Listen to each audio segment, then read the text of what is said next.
When it comes to the Android game, HTC and Samsung are often the two that are mentioned most frequently, but LG is a contender and they're back in the game with the high-end LG G2. The power button's on the back, the volume rocker's on the back, and in a lot of ways, this competes with the HTC One and the Galaxy S4, and in some ways, performs even better. I'm Aaron Baker from PhoneDog.com. It's part one of the LG G2 full video review. Let's go see how this compares and how it's better in part one.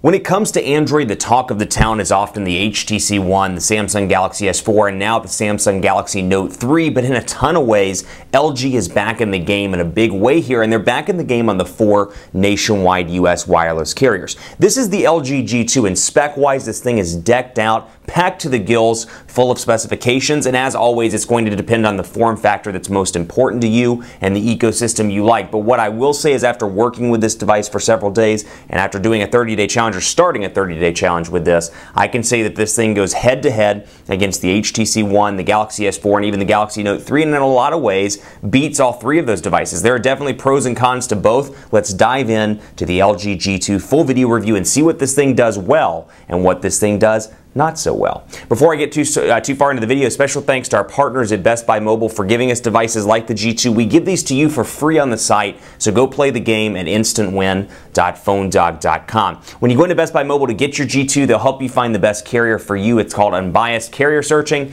Best Buy Mobile, you walk in, they're not paid on commission, they'll help you find what works best for you. So if it's in your area, maybe Verizon or AT&T or Sprint or even T-Mobile, they'll hook you up at Best Buy Mobile. So the G2, quick spec rundown here. The G2 has a 2.3 gigahertz quad-core Snapdragon 800 CPU, so one of the first US devices to launch with the Snapdragon 800 CPU as opposed to the 600 CPU. 5.2-inch 1080p HD display here, 1080 by 1920 pixels, and 5.2 inches, if you recall back to the LG event, LG said that's the maximum based on their research. You can go and still make it a one-handed device. And true to form, I do have big hands and big fingers, but that said, I can still travel for the most part across the display here without too much reach. LG says anything more than 5.2 inches and it's too big. Power button and the volume rocker are also on the back. We'll talk more about that in the overall design part of the video here in just a bit, but continuing along with the specs, you've got a 13 megapixel camera here with optical image stabilization and 1080p HD video recording capabilities,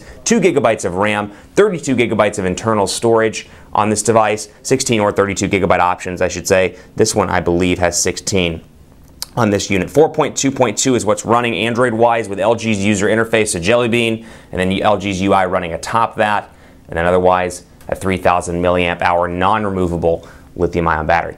So I can see, or lithium polymer battery, excuse me. Also, interestingly enough, I have the Korean version of this as well. It has a smaller battery, 2,610 milliamp hours, but it is removable. This plate comes off the back, as does this one, but as you can see when I pull this one off, it does not have the battery option. It's just for those covers that you can buy in the stores, and it's often hard to remove, so I'm not even going to try removing the back cover on this device. But the Korean version, slightly smaller battery, so there are some minor cosmetic differences and some minor differences to the overall specifications. But into the software, this is running Android 4.2.2 Jelly Bean, very fast all around, and the LG user interface we see on top of this device is very similar to what we saw in the Optimus G Pro. So overall usability very similar. What you will notice on-screen buttons here, back, home, and then recent applications. And one of my favorite things, which I have it turned on right now because I find it useful, the double tap to turn the screen on and off. I can knock, and you'll see it powers up right there. That light comes on to show me that it's powering up. I've got my lock screen here. I can swipe from side to side if I want to access my widgets as part of Android 4.2. Add the widgets. I can go straight into the camera right there, or I can bring this back up and unlock. So you can see just in my movement with this device, it's incredibly fast all around. The processor is nice and fast. The 2 gigabytes of RAM certainly helps. And then, of course, Android 4.2 and LG's definitely honed in on their user interface and made it a far better experience. So from the notifications area, you can see here quick shortcuts, very similar to Samsung's TouchWiz. But what I like about this is you can customize these as you can on the Galaxy S4. But that was a recent development for Samsung. LG has had this for some time. So for me, for example, I use airplane mode on a regular basis because I live on airplanes for work. So I'll bring this up to the very top and say, you know what, airplane mode is most important to me. Bring that up there. You know, quick memo, I don't really use it that often. Q slide, but you get my point here. Quick remote I use, sound profile, data enabled. You know, I always have my data enabled, so I don't really need to turn it on and off. And I can go back and you can see that those are gone. Airplane mode is now on the far left, and then all these other applications or these other quick widgets that I have and I chose to keep are still there at the top of the device. Now, Q-Slide is LG's kind of version of multitasking, if you will, and you can turn this on if you want to and access your Q-Slide applications from the notifications area. I prefer to keep this turned off because I think it takes up too much space, but you can do that. And then down here you have your setting for your brightness, you got your sound settings. The biggest challenge I find, just in personally speaking, in using this device, I often want to hit this little button here for settings when in reality this is my setting button to go into actual Android settings. I am forever hitting this and it turns on my sound settings, and I have to wait for that to go away and come back down. So one of those minor kind of click it on a regular basis things, something I've found over a couple of days of using this device. But you got Android 4.2 here, and you can see it's tabbed out. You got network, sound, display in general, so I can go into sound, for example. Got all the typical stuff here: sound profile, volumes, vibrate strength. I've got quiet mode, I've got phone ringtones, and of course, because it's on silent, I don't have access to those. So let's go ahead and crank these back up so you can see here. Vibrate strength, can change that. Got my phone ringtone here. Smart ringtone, incoming call, I've got gentle vibration. So you've got a lot of different options here in the settings, both on the sound front and on the display front. I can change, this is one of my personal favorites, I can change the buttons, the customizable buttons down here at the bottom. So let's say I'm used to perhaps a Samsung or an HTC device where historically the Android menu button's been on the right, or the left side rather. I can change them around just like that and do that real time. If I want to add a Q-Slide option, I can add that and easily access, or my notifications bar rather, and quickly add that. My Q-Slide option or my quick memo option, I can add that if I want to. I can move these around in any way I see fit. And not only that, but I can change the theme as well. White gradation, black gradations. I can change the buttons to black if I want to, and I can use a transparent background if I want to, also in the home screen. So when I turn that off, obviously it would stay white all throughout. So that's a pretty cool little feature right there. And you've got a ton of different settings options here. You've got some themes and more, home screen and lock screen. So a lot of stuff we've seen from like the LG Optimus G Pro, for example. I can go into theme here, and I've got basic and marshmallows theme, or a marshmallow theme rather, which is pretty cute and cartoon-like. Kind of a cool little theme there, if that's something that tickles your fancy. I've got live wallpapers and of course my wallpaper gallery, and here I have my screen swipe effect as well. So accordion, got breeze, we've talked about these extensively on the LG Optimus G Pro, but that continues over onto the LG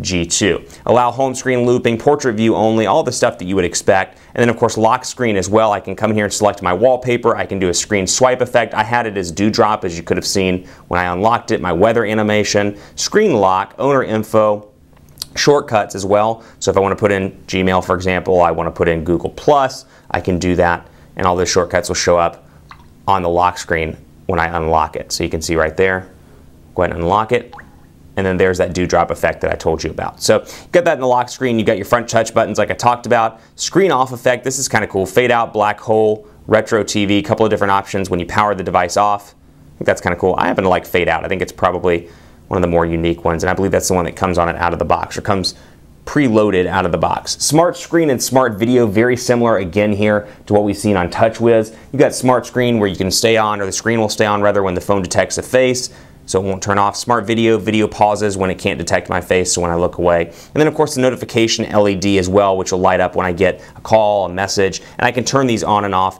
as I see fit. Now, cool little feature here, the notification light, as you saw a second ago when I powered it off and turn the screen back on, you can see it's right there. There's also one back on the power button, which you just saw as well. And continuing on that conversation of overall design, very sparse on the sides, not a whole lot on the spine here. 3.5mm headphone jack and micro USB charging port at the bottom. You've got your micro SIM card slot over here on the side, and I should point out this is the global variant as well. Expect some minor differences when the carriers in the States get this device. I know that Verizon's is pretty substantially different in terms of overall look. The camera and the buttons back here look a little bit different on the Verizon unit. It looks like the AT&T version and the Sprint version are pretty close to stock. We'll see how those look when they launch on their respective websites and in the stores. But you know what? A lot of people have asked me, I actually get this question all the time on Twitter. Two things. One, what's the power and volume rocker buttons like, having them on the back? And two, do they press when you're in the pockets, or when the phone is in the pockets rather? Two questions, two responses. So I'll tell you one thing, I love having the power button back here. It's very natural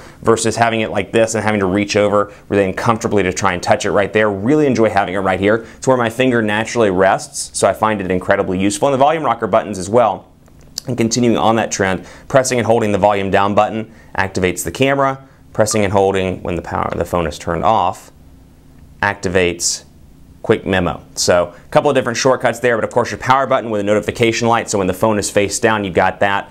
to let you know when you got a missed call or a message. And then of course, power button on the back. I really find it useful. I like it a lot on this device. And again, my finger naturally rests there, so it's a natural kind of inclination to come back here and press it like that. And even if you don't like pressing the power button on the back, all you have to do is double tap and you can turn the screen on. Stay tuned for part 2. We'll talk more about software, a little bit more about hardware as well, and we'll round it out with some speed tests to determine if this is the device for you. Stay tuned for part 2 on PhoneDog.com.